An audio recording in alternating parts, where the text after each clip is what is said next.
Welcome back. Today it's boundaries, the punctuation questions, where every answer choice is nothing but a comma, a period, a semicolon, or a colon. Most students pick by ear, by where they'd pause for breath. That's the trap. Punctuation follows rules, not feelings. I run the same 3 checks every time, and we'll mark up 5 together, from an easy warm-up to 2 that fool almost everyone. Here's the whole method. 3 checks I run every single time. Check 1. Split and test each side. Cover the blank and ask 2 things. Is the left side a complete sentence, and is the right side a complete sentence? Label each one. Check 2.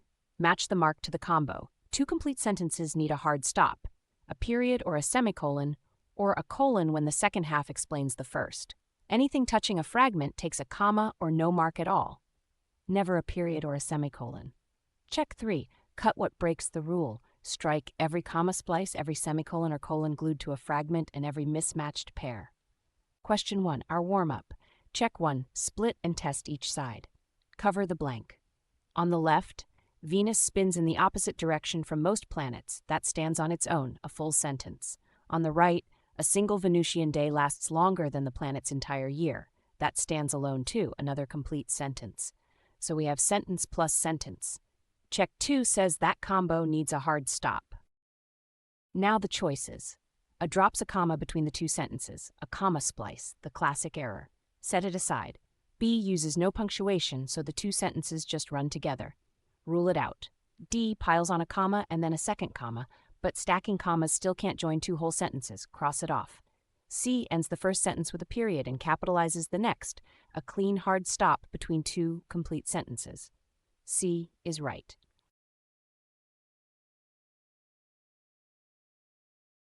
C wins because 2 complete sentences demand a full stop, and the period delivers it. Every trap tried to sneak by with a comma, and a comma can never hold 2 whole sentences together. Question 2. Split it first. On the left, when the printing press reached a new city, notice that word when. That clause can't stand on its own, so it's a fragment. On the right, the price of books there often fell within a single generation. That's a complete sentence. So the combo is fragment and sentence, and an introductory fragment like this gets a comma. Predict a comma before you even touch the options. To the choices. A uses a semicolon, but a semicolon demands a complete sentence on both sides, and the when clause is a fragment. Scratch it. C tries a colon, which also needs a full sentence in front of it, and when the printing press reached a new city is not complete. Knock it out. D uses no punctuation, leaving the opening clause with no boundary at all. Drop it. B uses a comma, exactly what an introductory clause calls for. B holds.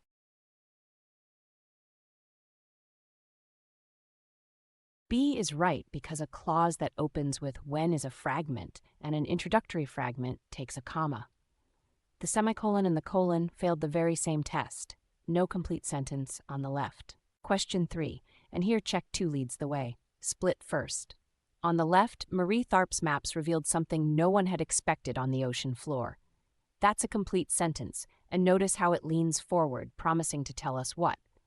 On the right, a vast mountain range running down the middle of the Atlantic. That's a noun phrase, not a sentence. A full sentence that sets up an explanation, then the explanation itself. That combo points to a colon. Now weigh the choices. B uses a semicolon, but a semicolon has to be followed by a complete sentence, and a vast mountain range is not one. Toss it. C uses a comma, which blurs the boundary and undersells the reveal the sentence is building toward. Push it aside. D uses no punctuation, so the sentence crashes straight into the phrase. Away it goes. A uses a colon, a complete sentence, then the explanation it introduces. A is the answer.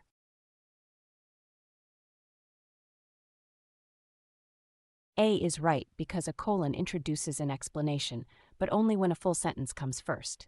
And here it does. The comma was the lazy pick. The colon is what earns the reveal. Question 4. Trickier. Look at what's happening in the middle. The dodo, then a phrase, a flightless bird once native to Mauritius, then the blank, then vanished within a century of the first sailors reaching the island.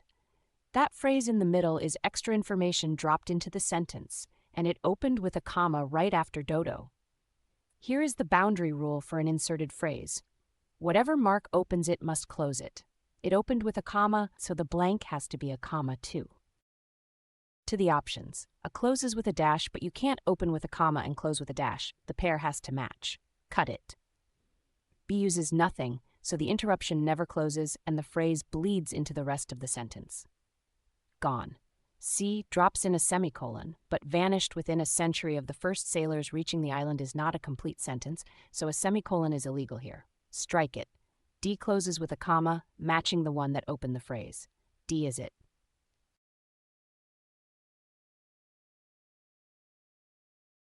D is right because a non-essential phrase needs a matching pair around it, comma to comma. The dash looked dramatic, but mixing the two marks breaks the pair. Question 5, the hardest, and this is where check 3 earns its keep. Split it. On the left, the new bridge design solved a problem that had stumped engineers for decades. Complete.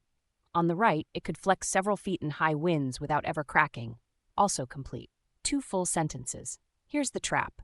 A semicolon and a colon both follow a complete sentence, so which one belongs? Ask whether the second half explains the first or just sits beside it as an equal. Look closely. A is a semicolon, and a semicolon links 2 equal related ideas as peers.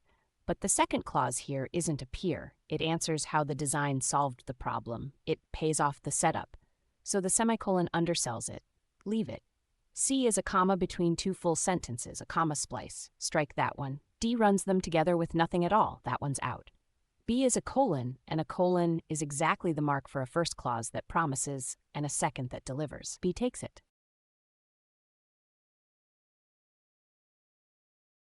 B is right because the colon signals a payoff. The first clause sets up the problem. The second explains the fix. A was the nastiest trap. The semicolon is legal between 2 sentences, but it treats them as equals and hides the fact that the second half is the answer to the first. That's the method. Split the sentence and test each side, match the mark to the combo, then cut whatever breaks the rule.